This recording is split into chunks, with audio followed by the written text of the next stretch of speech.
Hi there guys, I hope you are having a good day. Now Eddie Hearn has explained that Anthony Joshua will do a job on Tyson Fury when he gets him in the ring. This is what he had to say with regards to Anthony Joshua's preparations for this fight.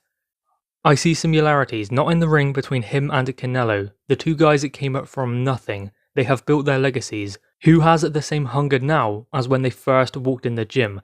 That's what makes a winner. Joshua is constantly trying to evolve. When you walk into Canelo's dressing room after a fight, he is talking to his trainer Eddie Reynoso about how he can improve. Anthony Joshua is so focused, although he'd tell you he's just training to improve as a fighter, I know all he's thinking about is Fury. He's working on a plan to beat this guy and become undisputed. I love the work he's doing, the improvements he's making. He has the mindset of a winner, of a champion. Fury is a fantastic fighter, but AJ will do a job on him. The preparations start now. Don't think Fury isn't doing the same. He knows that this might be the biggest fight of all time.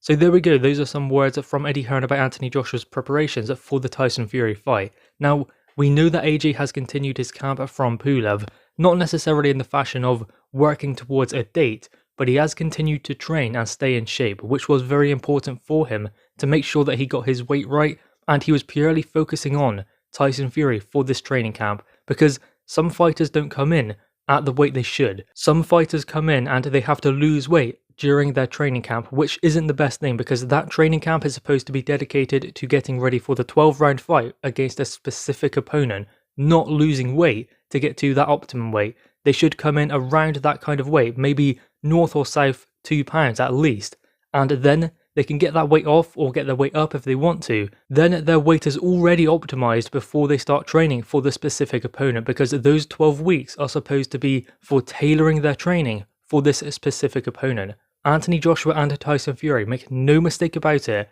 they are both doing that. Tyson Fury won't change all that much over the course of his training camp, and neither will Anthony Joshua. The only thing that will change is what they are working on in the gym, the sparring partners, the little things here and there that they will adjust to try and tailor to their opponent. Tyson Fury is on weight. I know that he done that video where he didn't look in the best shape in the world, but Tyson Fury is not a bodybuilder, he's a fighter, so he's never going to look like Arnold Schwarzenegger. His father even said that. That's not the kind of guy he is. He's an out-and-out fighter. So it doesn't matter what Tyson Fury looks like. It doesn't matter what Anthony Joshua looks like. All that matters is the performance when they get in the ring. That is what will tell who is undisputed in the heavyweight division. Now, of course, this fight is touted for June. Some say it could be moved into July, but still, their training camps will soon begin. And Eddie Hearn did kind of touch on that, explaining that Anthony Joshua is looking to get into shape and he's getting ready now for certain things he can do in the ring with Tyson Fury. There are many things that both fighters can do,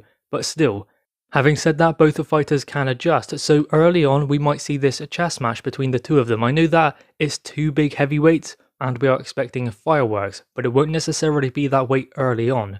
They will feel each other out. This is undisputed, once in a lifetime opportunity. They are not going to waste it by making a silly mistake early on in this contest, so they will feel each other out. It will be a chess match for the first couple of rounds, because AJ will want to see what works, so will Tyson Fury. Fury, I think, will look to come out and be a bit awkward and make Anthony Joshua miss and make him pay, because what he will want to do is for AJ to be behind on points and have to chase the fight. That is what I believe Tyson Fury will look to do, because then that leaves AJ vulnerable because he has to go away from his game plan in order to chase the fight. So that is kind of the thing that will go on here. The level that these guys are fighting at, elite level, that is what they will do. They will look to exploit weaknesses in their opponent, but also take the strengths away. So Tyson Fury will want Anthony Joshua to deviate from his game plan, much as Anthony Joshua will want Tyson Fury to do that also. If they can get their opponent to do that, then that is something that they can capitalize on, because that's the last thing that either fighter want to do when they are in there with a quality operator, which there will be across the ring from them. Now, what does Eddie Hearn mean when he says that Anthony Joshua has similarities to someone like Canelo? Well, what he means by that is they are different fighters, of course, but they have a similar kind of mindset with regards to their commitment to the sport of boxing. Anthony Joshua is looking to be more calculated in the ring, so he doesn't want to go out there just looking for the knockout. If it comes, it comes. That is the best way usually for a fighter to get a knockout, is to wait for it to come organically, because if you rush it, you won't get it. I mean, in some cases they do, but if you wait for it to come, that is when the opportunity arises.